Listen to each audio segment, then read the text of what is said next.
नमस्कार दोस्तों, स्वागत है आपका आपके अपने YouTube channel Bihar blind student help में।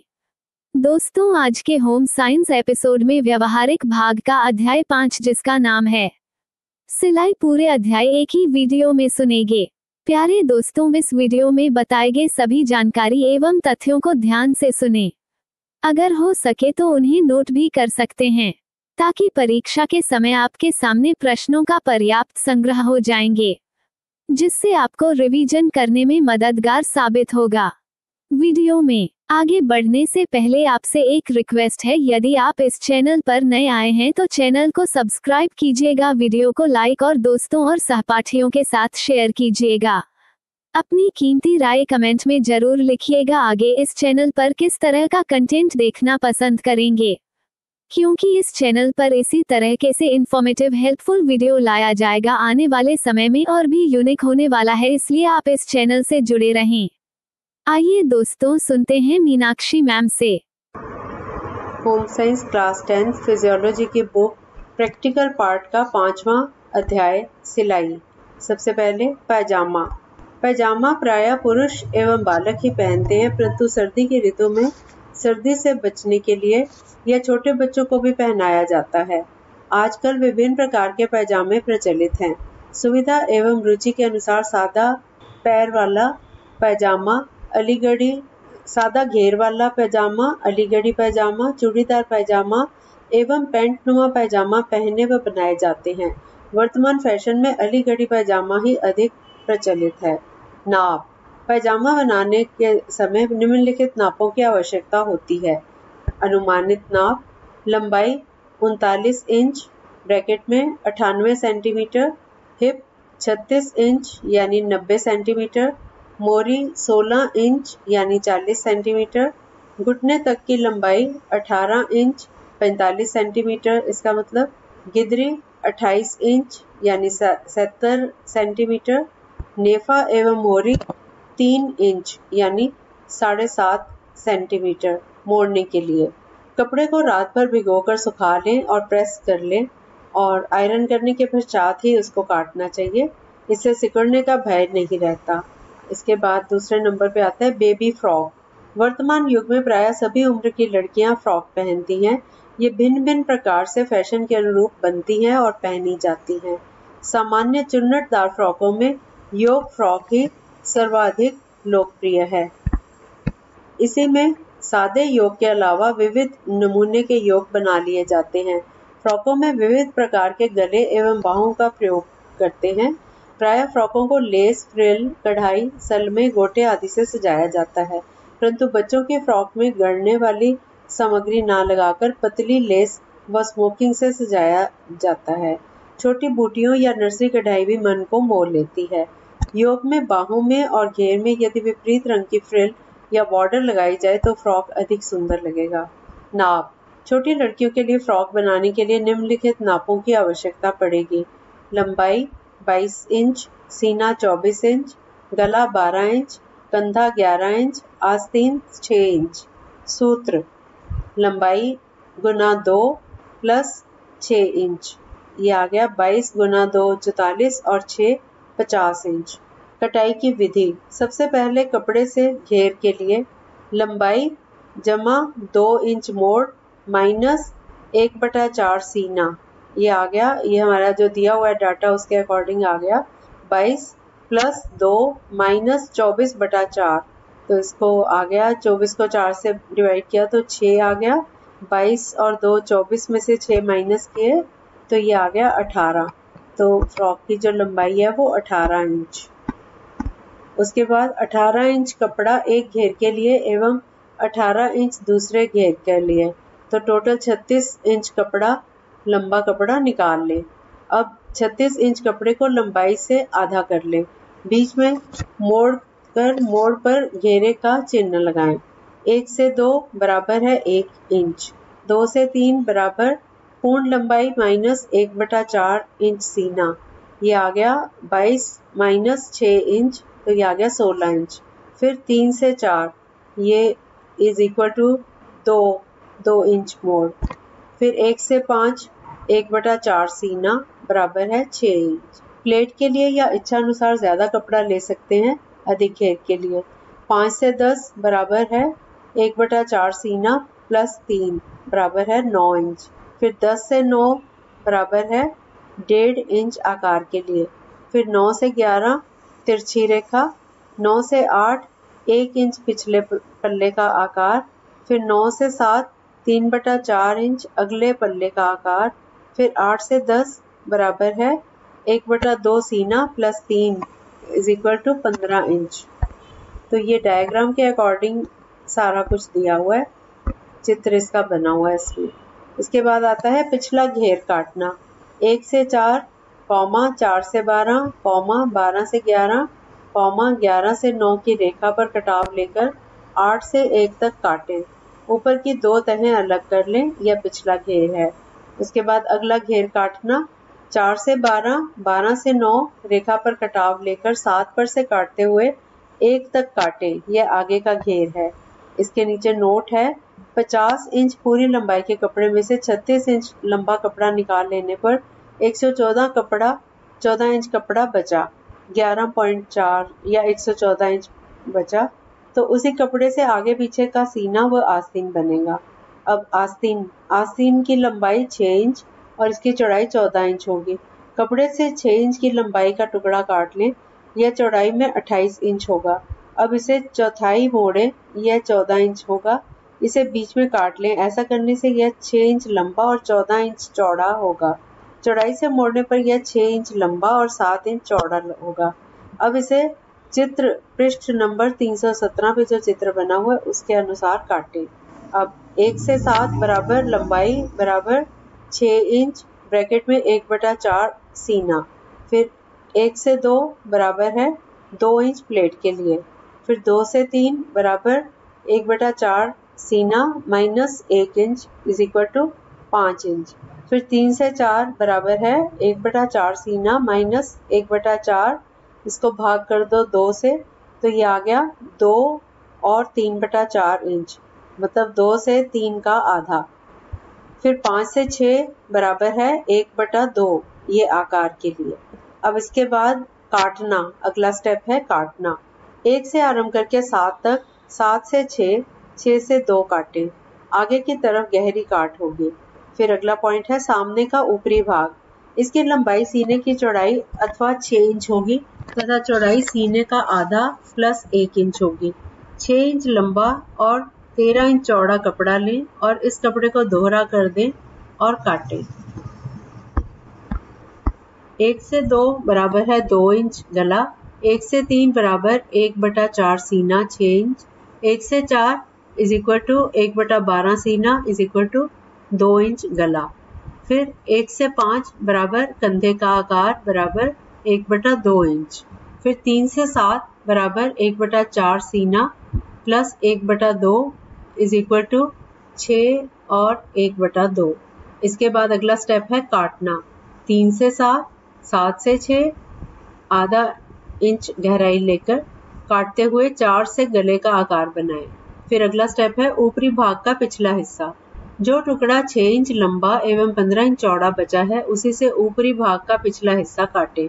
1 से 2 बराबर 1 इंच मोड़। 2 से 3 बराबर गला 1/12 सीना 2 इंच। फिर 2 से 8 बराबर 1/4 सीना बराबर 6 इंच। फिर 2 से 4 बराबर 1/2 इंच कंधा प्लस 1/4 इंच सिलाई, ये इसका टोटल हो गया 5 और 3/4 इंच। फिर 4 से 5 बराबर 1/2 इंच कंधे की काट। फिर 8 से 6 बराबर 3/4 सीना प्लस 1 और 1/2 इंच। तो ये कैलकुलेट करके आ गया 7 और 1/2 इंच। काटने के पश्चात सिलकर गले, बाँ व सामने के ऊपरी हिस्से पर फ्रिल लगा दें। अगला पॉइंट है रुमाल, हैंकरचीफ। रुमाल अधिकतर पतले एवं चिकने कपड़े के ही बनाए जाते हैं। रुमाल में कढ़ाई करके पेंटिंग कर अथवा उसके किनारों को क्रोशिया से लेस बनाकर अधिक सुंदर बनाया जा सकता है। रुमाल में अधिकतर हाथ तथा मुंह पोंछने का इससे काम लिया जाता है, परंतु वर्तमान युग में पुरुष अपने सूट की सजावट के लिए भी इसका उपयोग करते हैं। रुमाल स्त्री व पुरुष दोनों के लिए अलग अलग नापों में बनता है। प्रायः रुमाल हल्के रंगों का बनता है, परंतु पोशाकों से मेल खाते रुमाल भी बनाए जाते हैं। रुमालों के कोनों पर रुचि के अनुसार कोई छोटा सा फूल, कढ़ाई या पेंटिंग करके बनाया जा सकता है। आवश्यक सामग्री: कपड़ा, धागा, सुई, कैंची, कार्बन, कागज, पेंसिल, नमूना। रुमाल का नाप: 16 इंच लंबाई, 16 इंच चौड़ाई। प्रायः पुरुषों के रुमाल बड़े होते हैं। लंबाई और चौड़ाई को बराबर लें और चारों किनारे बराबर काट लें। किनारों को पतला सा मोड़कर एक कोने में छोटा सा फूल कढ़ाई कर दें। चारों किनारों पर विपरीत रंग की पाइपिंग लगा दें। अगला पॉइंट है पिलो कवर। जन्म से लेकर बुढ़ापे तक सभी आयु के लोग प्रायः तकिए का प्रयोग करते हैं। आजकल समय के अनुसार मैचिंग तकिए के खोल व चादर का चलन है। इसके ऊपर कढ़ाइयाँ की जाती हैं, लेसें लगाई जाती हैं और झालरों द्वारा इसे सुंदर बनाया जाता है। पिलो कवर के लिए मुलायम कपड़े जैसे पॉपलिन, केसमेंट, फलालैन आदि का भी प्रयोग करते हैं। छोटे बच्चों के तकियों में रुई की पतली तह ही प्रयोग करते हैं, जिससे उनकी गर्दन ना दुखे। अब अगला पॉइंट है 2 से 5 साल तक के शिशु का पिल्लो कवर। आवश्यक सामग्री: सुई, रंगीन रेशम, कपड़ा, कैंची, कार्बन, नमूना, पेंसिल, लेस आदि। पिल्लो कवर का नाप 9 बाय 12 इंच, मतलब लंबाई 12 इंच और चौड़ाई 9 इंच। 12 इंच लंबा और 9 इंच चौड़ा ऐसे 2 पीस एक बराबर के काट लें। अब पिल्लो कवर में कोई सुंदर सा नर्सरी डिजाइन कार्बन लगाकर बना लें और सुविधा अनुसार पतली कढ़ाई या पैच वर्क भी कढ़ाई कर दें। आप चाहें तो पेंट भी कर सकती हैं। अब अंदर की ओर चारों किनारों पर हल्की लेस या पाइपिंग रखकर कच्ची सिलाई कर लें, फिर उलटकर मशीन पर सिलाई कर लें। अगला पॉइंट है जांघिया यानी अंडरवियर। जन्म से 1-2 महीने के पश्चात से बच्चों को जांघिया पहनाया जाता है। प्रायः जांघिया कई प्रकार से बनाया जाता है, जैसे सादा जांघिया, पैंट कार्ड जांघिया। ड्राफ्ट बना हुआ है यहाँ पे। 4 तय कपड़े पर ये ड्राफ्ट के अकॉर्डिंग बनाया जाता है। अनुमानित कपड़ा आधा मीटर, लंबाई 2 से 3 बराबर 7 इंच से 8 इंच, यानी 17.5 सेंटीमीटर से 20 सेंटीमीटर तक। और उसके बाद हिप चौड़ाई 1 से 2 के लिए 1/4 कमर प्लस 1 इंच, 3 से 4 के लिए 2 इंच मतलब 5 सेंटीमीटर, 5 से 6 के लिए 4 से 6 के बराबर, 2 से 8 बराबर 3 सेंटीमीटर इलास्टिक देह का भाग है ये, और 4 से 5 रेखा खींचे, 4 से 9 से 5 पिछले भाग की तथा 4 से 10 से 5 सामने भाग की गोलाई बनाएं। फिर 4 से 5 से 1 से 7 रेखा पर काटें। 7 के चित्र के अनुसार कमर पर नाड़े के स्थान पर इलास्टिक लगा लें। मोहरी पर भी यदि चाहें तो हेम के भीतर पतला इलास्टिक लगा दें। इच्छा अनुसार जांघिया को फ्रिल पाइपिंग से सजा लें। अगला पॉइंट है मेज पोश टेबल क्लॉथ। मेज पोश मेज को ढकने के लिए तथा आकर्षक दिखने के लिए प्रयोग किया जाता है। यह अधिकतर कमरे की दीवारों तथा पर्दे एवं बेड कवर के मैच करते रंगों के बनाए जाते हैं। मेजपोश अधिकतर मोटे कपड़ों के जैसे लिनन, मैटी, केसमेंट, पॉपलिन आदि कपड़ों के ही बनाए जाते हैं। मेजपोश गोल, चौकोर या लंबा टेबल या मेज के आकार को ध्यान में रखकर बनाया जाता है। यह ध्यान रखना चाहिए कि मेजपोश मेज से लगभग 6 इंच या 15 सेंटीमीटर चारों ओर लटकता रहे। मेजपोश में डिजाइन बीच में या आवश्यकता अनुसार किनारे पर काटा जा सकता है।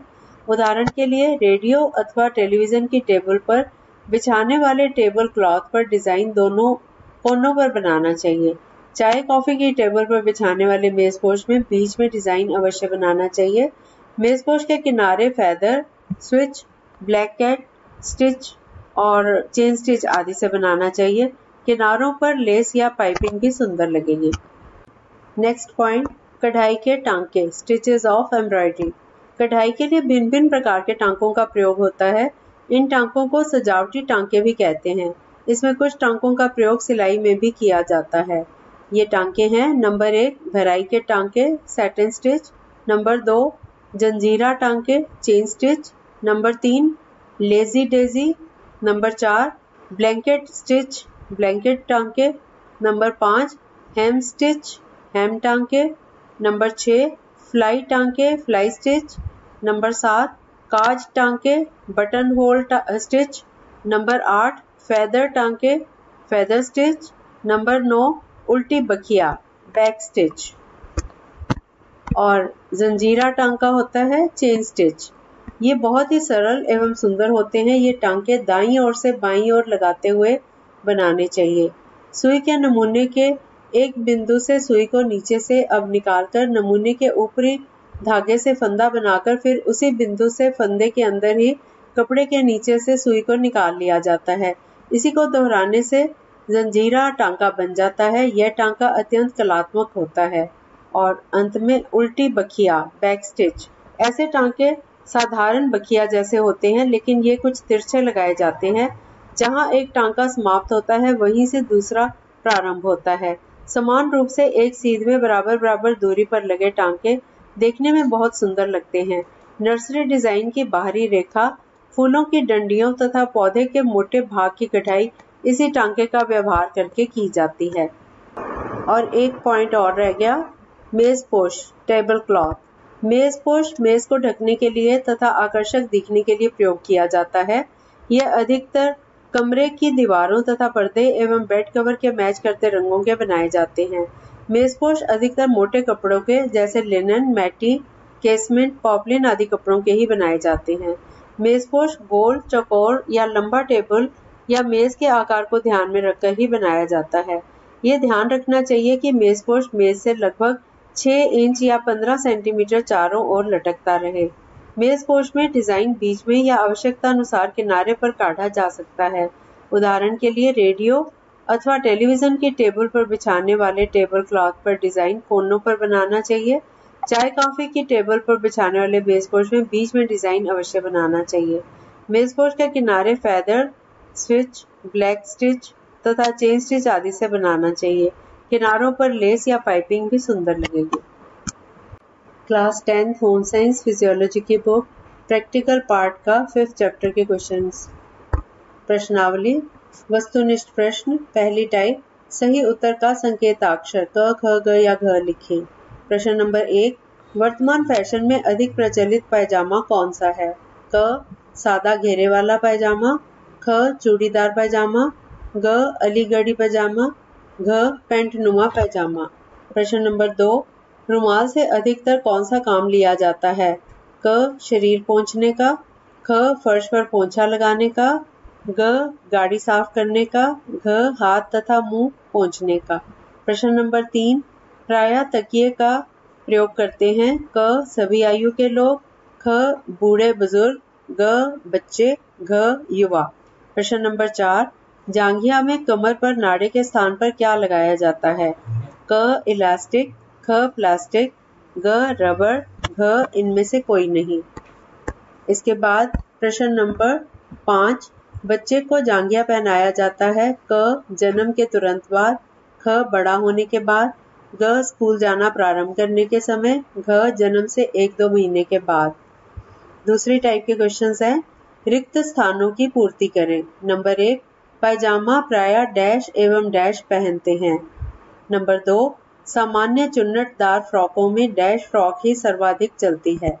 नंबर 3, रुमाल डैश एवं डैश के लिए अलग अलग नापों में बनता है। नंबर 4, पिल्लो कवर के लिए डैश कपड़े का प्रयोग किया जाता है। नंबर 5, मेजपोश मेज के डैश को ध्यान में रखकर ही बनाया जाता है। नंबर 6, कढ़ाई के लिए भिन्न भिन्न प्रकार के डैश का प्रयोग होता है। और इसके बाद लघु उत्तरीय प्रश्न।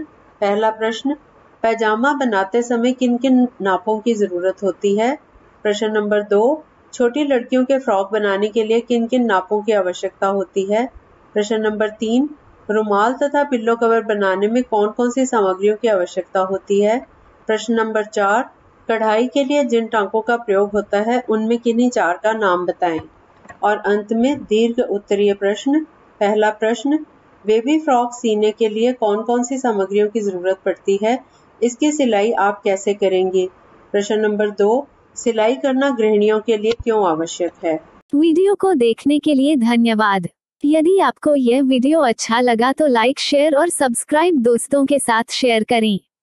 जल्द ही प्रस्तुत करेंगे आपकी सेवा में आपके समक्ष अगला अंक। तब तक अपना ध्यान रखिए, मन लगाकर पढ़ाई कीजिए। धन्यवाद।